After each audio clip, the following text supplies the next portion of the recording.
"Well," said the voice, "it's like this. This island has been the property of a great magician time out of mind, and we all are, or perhaps in a manner of speaking I might say we were his servants. Well, to cut a long story short, this magician that I was speaking about, he told us to do something we didn't like. And why not? Because we didn't want to. Well then, this same magician, he fell into a great rage, for I ought to tell you he owned the island, and he wasn't used to being crossed. He was terribly downright, you know. But let me see, where am I? Oh yes, this magician then, he goes upstairs, for you must know he kept all his magic things up there, and we all lived down below. I say he goes upstairs and he puts a spell on us, an uglifying spell. If you saw us now, which in my opinion you may thank your stars you can't, you wouldn't have believed what we looked like before we were uglified. You really wouldn't. So there we were, so ugly, we couldn't bear to look at one another. So then what do? Well, I'll tell you what we do. We waited till we thought this same magician would be asleep in the afternoon, and we creep upstairs and go to his magic book, bold as brass, to see if we can do anything about this uglification. But we are all of a sweat and a tremble, so I won't deceive you, but believe me or believe me not, I do assure you that we couldn't find anything in the way of a spell for taking off the ugliness. And what with time getting on and being afraid that the old gentleman might wake up at any minute, I was all of a muck sweat, so I won't deceive you. Well, to cut to a long story short, whether we did right or whether we did wrong, in the end we see a spell for making people invisible, and we thought we'd rather be invisible than go on being as ugly as all that. And why?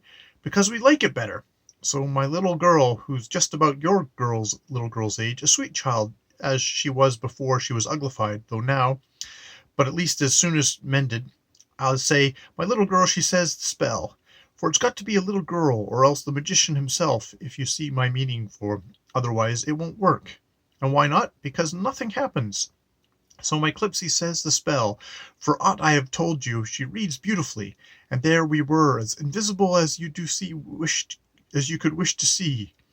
And I do assure you it was a relief not to see one another's faces at first, anyways. But the long and the short of it is, we're mortal tired of being invisible. And there's another thing. We never reckoned on this magician, the one I was telling you about before, going invisible too. But we haven't seen him since. So we don't know if he's dead or gone away, or whether he's just sitting upstairs being invisible and perhaps coming down and being invisible there. And believe me, it's no manner of use listening, because he always did go about with his bare feet on and making no more noise than a great big cat.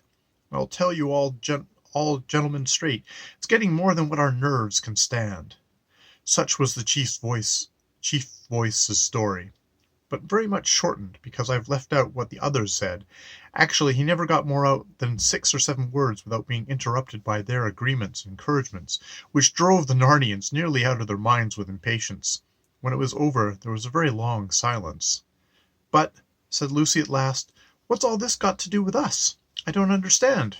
"Why, bless me, if I haven't gone and left out the whole point," said the chief voice. "That you have," roared the other voices with great enthusiasm. "No one couldn't have left it out cleaner and better. Keep it up, chief, keep it up." "Well, I needn't go over the whole story again," began the chief. "No, certainly not," said Caspian and Edmund. "Well, then, to put it in a nutshell," said the chief voice, "we've been waiting for ever so long for a nice little girl from foreign parts, like it might be you, missy, that would go in upstairs and go to the magic book and find the spell that takes off the invisibleness, and says it. And we all swore that the first strangers that landed on this island, having a nice little girl with them, I mean, for if they hadn't it would be another matter, we wouldn't let them go away alive unless they'd done the needful for us. And that's why, gentlemen, if your little girl doesn't come up to scratch, it would be our painful duty to cut all your throats, merely in the way of business, as you might say. No offence, I hope." "I don't see all your weapons," said Reepicheep. "Are they invisible too?" The words were scarcely out of his mouth before they heard a whizzing sound, and the next moment a spear had stuck, quivering, in one of the trees behind them. "That's a spear, that is," said the chief voice. "That it is, chief, that it is," said the others. "You couldn't have put it better." "And it came from my hand," the chief voice continued. "They get visible when they leave us." "But why do you want me to do this?" asked Lucy. "Why can't one of your own people? Haven't you got any girls?" We dursn't, said all the voices. "We're not allowed, we're not going upstairs again." In other words, said the Caspian, you're asking this lady to face some dangers which you daren't ask your own sisters and daughters to face. That's right, said all the voices cheerfully. You couldn't have said it better, eh? You've something of an education, you have. Anyone can see that. Well, of all the outrageous, began Edmund, but Lucy interrupted. Would I have to go upstairs at night, or could I do it during the daylight? Oh, daylight, be sure, said the chief voice. Not at night. No one's asking you to do that. Go upstairs in the dark. Ugh. All right, then, I'll do it, said Lucy. No, she said, turning to the others. Don't try and stop me. Can't you see it's no use? There are dozens of them there. We can't fight them. And the other way there is a chance. But a magician, said Caspian. I know, said Lucy, but he mayn't be as bad as they make out. Don't you get the idea that these people are not very brave? They're certainly not very clever, said Eustace. Look here, Lou, said Edmund. We really can't let you do a thing like this. Ask Reep. I'm sure he'd say just the same. But it's to save my own life, and as well as yours, said Lucy. I don't want to be cut to bits with invisible swords any more than anyone else. Her Majesty is in the right, said Reepicheep. If we had any assurances of saving her by battle, our duty would be very plain.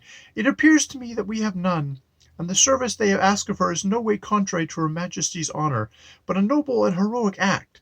If the Queen's heart moves her to risk the magician, I will not speak against it. As no one had ever known Reepicheep to be afraid of anything, he could say this without feeling at all awkward, but the boys, who had all been afraid quite often, grew very red. None the less, it was such an obvious sense that they had to give in. Loud cheers broke out from the invisible people when their decision was announced, and the chief voice, warmly supported by all the others, invited the Narnians to come to supper and spend the night. Eustace didn't want to accept, but Lucy said, I'm sure they're not treacherous. They're not like that at all. And the others agreed, and so, accompanied by an enormous noise of thumping, which became louder when they reached the flagged and echoing courtyard, they all went back to the house.